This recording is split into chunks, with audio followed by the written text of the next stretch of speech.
আজকে দুপুরে এখানে রান্না বান্নায় কি থাকছে এই যে দেখেন আজকে এই যে মুরগির মাংস আলু দিয়ে একটু পাতলা ঝোল।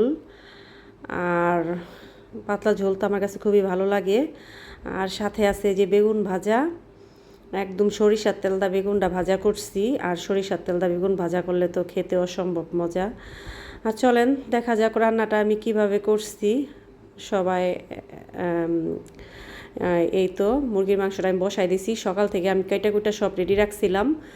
আর বাচ্চা কাচ্চার স্কুল এখন বন্ধ, এখন তেমন কোনো কাজ নাই, তাই প্রায় 12টা বেজে গেছে। 12টার দিক দিয়ে আমি রান্নাঘরে আসছি।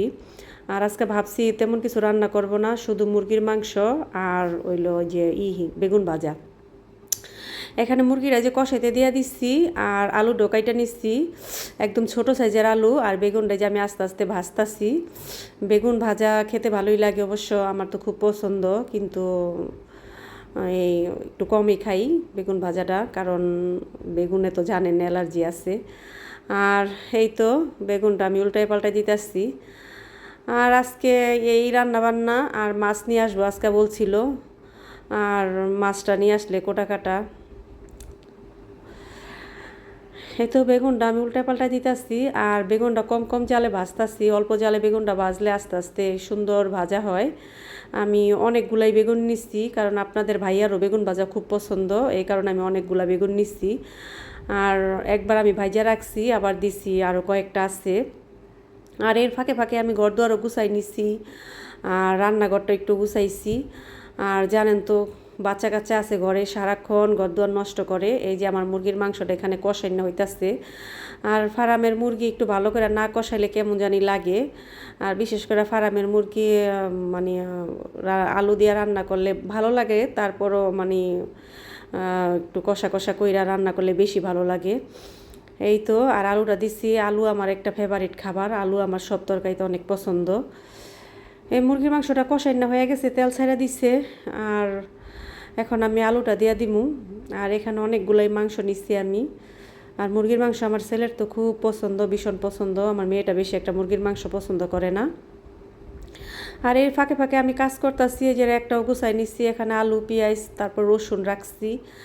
আর রান্নাঘরটা মানে আমার আগের তুলনায় এখন মাশাআল্লাহ অনেক বড়। রান্নাঘরে রান্না করতে আমার খুব ভালো লাগে। যে দেখেন এই সাইডে ফ্রিজটা রাখছি, আর ফ্রিজটা জানি না ফ্রিজটার কি হয়েছে, ফ্রিজটা এখন সারাক্ষণ ফ্রিজটা খালি চলে, খুব ভয়ে ভয়ে থাকি। আর এখানে এই একটা গুছাই নিচ্ছি, আর এটা যে প্লেট পাটি রাখার লেগে গুছাই নিচ্ছি। সকালে যে ভর্তা বানাইছিলাম ওইটা রয়ে গেছে, সব কিছু গুছাই গাছাই নিছি। সকালে একটু ঘুম থেকে উঠতে দেরি হয়েছে, 10টার দিক দিয়ে উঠছি ঘুমে থেকে তাড়াতাড়ি। তবে বাইরে থেকে একটু নাস্তা না খাইলাম, সকালে ঘরে নাস্তা বানাই নাই। আর এদিকে আমি রান্নাটা বসাই দিছি। এই যে এই তো এখন আমি মুরগিটা আর একটু লাইরা চাইরা নিমু, কষাই না হয়ে গেছে। লাইরা চাইরা আমি একটু আলুটা দিয়া তারপর আর একটু কষাই নিমু।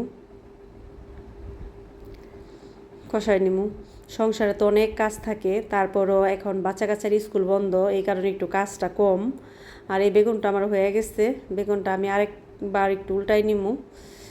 এখন তেমন একটা কাজকর্ম নাই, কারণ পড়াই তো আসে না, মিস আসে না, তারপরে মনে করেন আপনার এই স্কুলে যাওয়া লাগে না, এই কারণে ঘুম থেকে একটু দেরি করে উঠি। আর যখন স্কুল শুরু হয়ে যাব তখন তো ঘুম থেকে সেই 5:30 বাজে ওঠা লাগবো, নামাজ টামাজ পইরা বাচ্চা কাচ্চার লেগে নাস্তা রেডি করতে হইব, তারপর স্কুলে নিয়ে যাইতে হইব।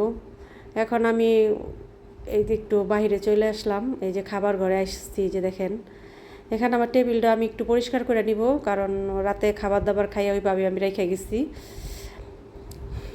এই তো আমার শখের একটা জিনিস, নতুন বাসায় আইসে আমি অনেক ফার্নিচার উঠাইছি ঘরে। টেবিলটা আমি একটু মুছা নিলাম। টেবিলটা কেমন হয়েছে জানাইবেন, কার কার পছন্দ হয়েছে, আমার তো ভীষণ পছন্দ। এই যে দেখেন, আর আমাদের বাসাটা নিচতলায়, এই কারণে আমি বেশি জানালা খুলি না, জানালাটি বন্ধই থাকে। আর এই ঘরের মধ্যে আগের কয়েকটা ফার্নিচার আছে রাইখা দিচ্ছি, এগুলো আমি বিক্রি করে দিব, এগুলো আমি রাখবো না, কারণ অনেক ফার্নিচার হয়ে গেছে ঘরের ভিতরে।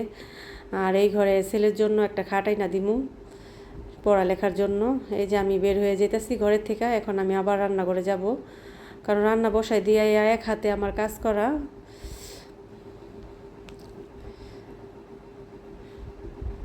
এই যে দেখেন এখন আমি মুরগির মাংসের মধ্যে আলুটা দিয়ে দিব, আলুটা দিয়ে আমি একটু কষিয়ে তারপর পানি দিয়ে দিব। এটি আমার মুন্সিগঞ্জের আলু।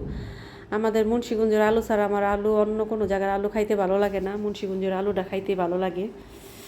সবাই ভালো থাকবেন, আল্লাহ হাফেজ, দেখা হবে পরবর্তী।